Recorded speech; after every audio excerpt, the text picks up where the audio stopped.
这茶甘昌纯放，喉韵很深，收敛感强，但化很快。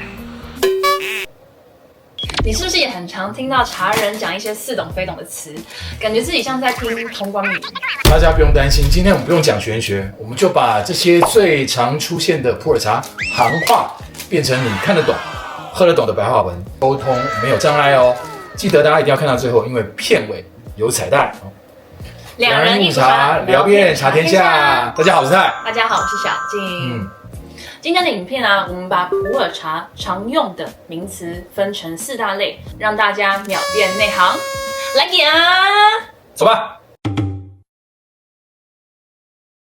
1. 茶茎。一闪一闪亮晶晶，指的就是从茶树上采摘下来的新鲜茶叶原料，也就是鲜叶，是制茶的起点，不是指成品茶哦。2. 黄片。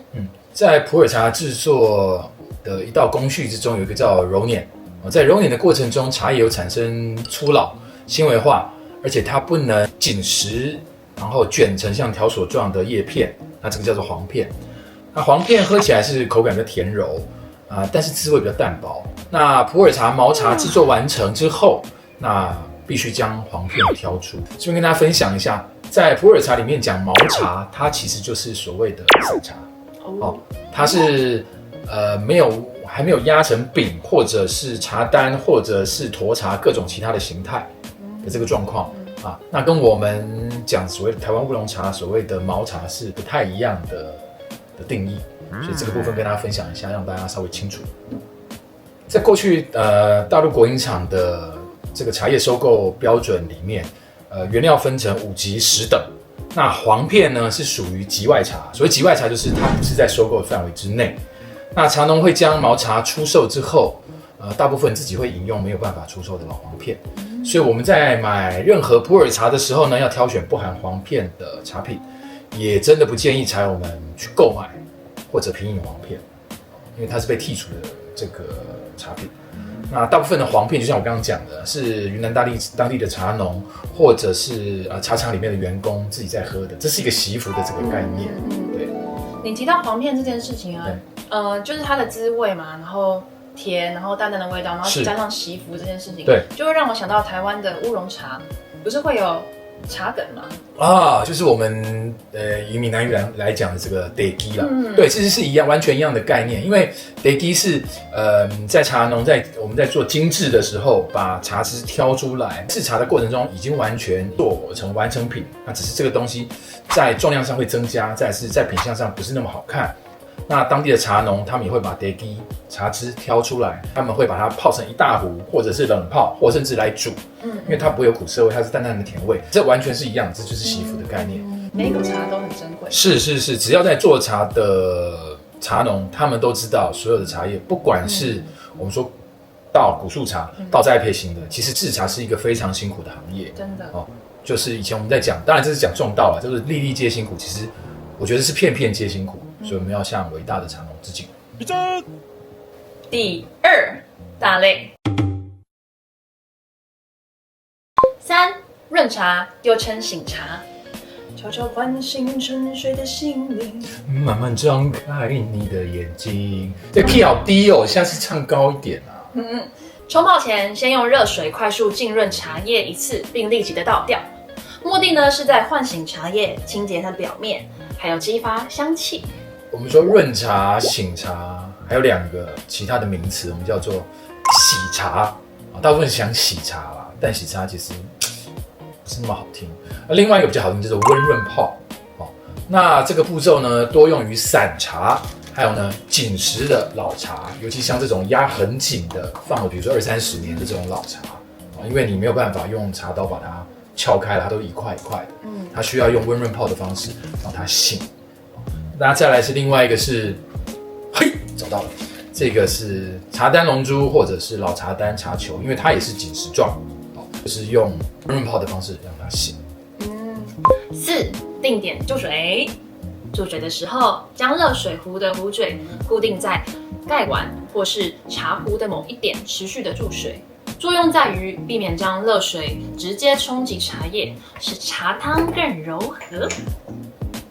第5，出汤，就是很多人其实听到出汤这2个字，他们会有点迷惑或听不懂，甚至还有朋友会想到泡汤。出汤呢是将冲泡好的茶汤从壶或者是盖碗，直接呢倒到我们的公道杯或者叫茶海，这样子的动作就叫出汤。反正就是把茶汤倒到一个容器里的词啦。对，就叫出汤。大家了解了吗？第3大类。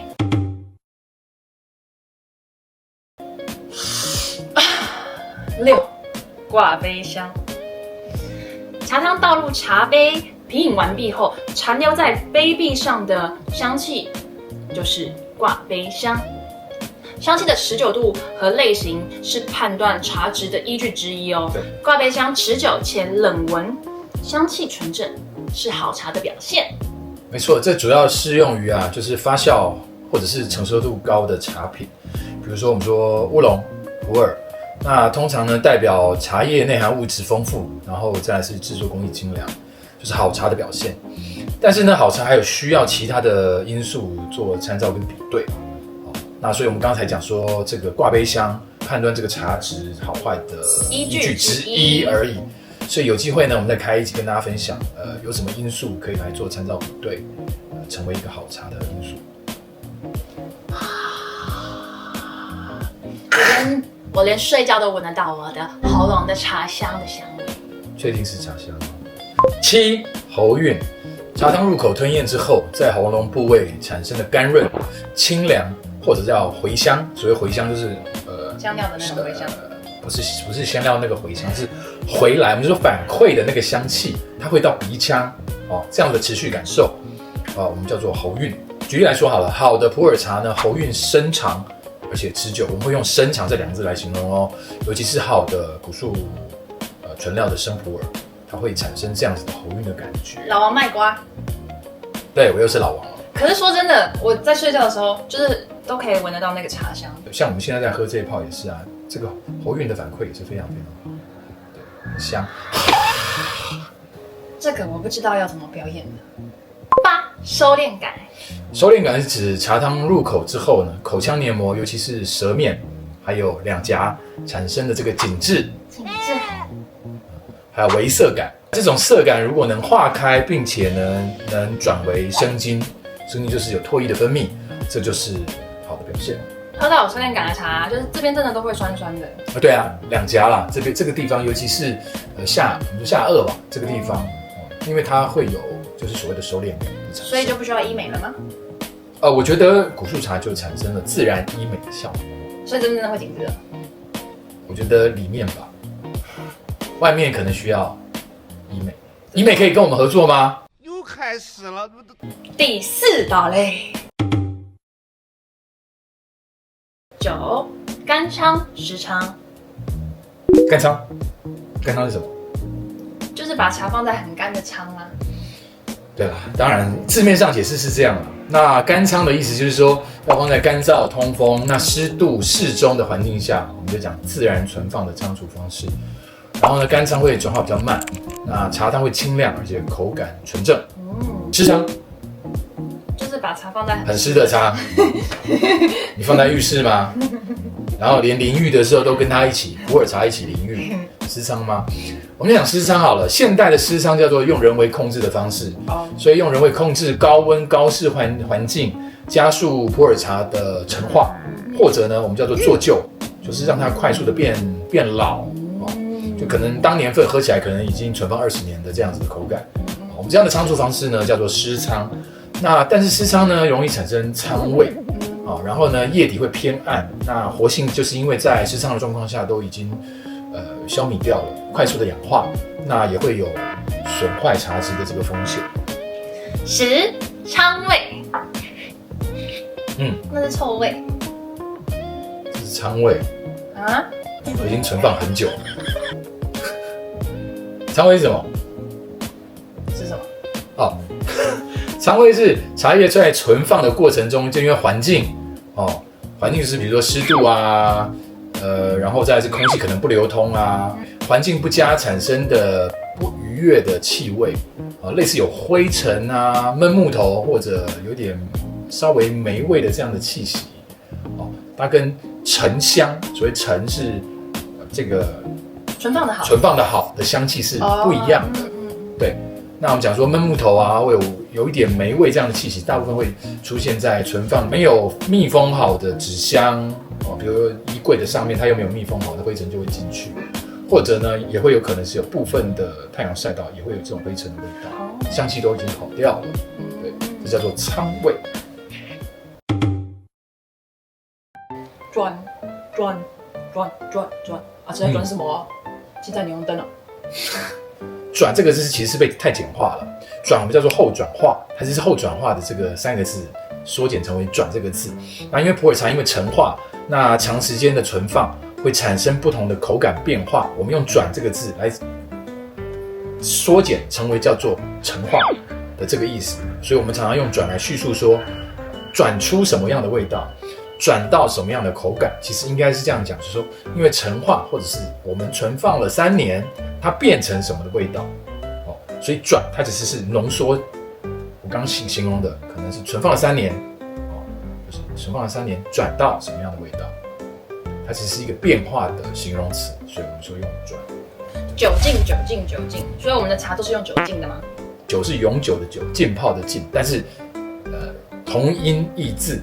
很多人说哈，你泡到后面还可以用酒浸泡，其实不是啦，大家都搞错了，没有用酒浸泡这回事，我们只是用高温长时间的浸润一样是用高温用水，不是酒精这样的浸泡，所以我们又是把字浓缩缩减成为酒浸，叫做长时间长久浸泡的意思。这10个术语里，哪一个是你以前最困惑的？今天终于搞懂了。或者呢，你有听过让人家更困惑的普洱茶术语吗？在留言区告诉我们呢。我们可以在留言区帮大家解答。如果觉得这支影片像一本实用的普洱术语小词典，请务必按赞、分享给你的茶朋友。欢迎订阅我们的频道，我们下期见，拜拜。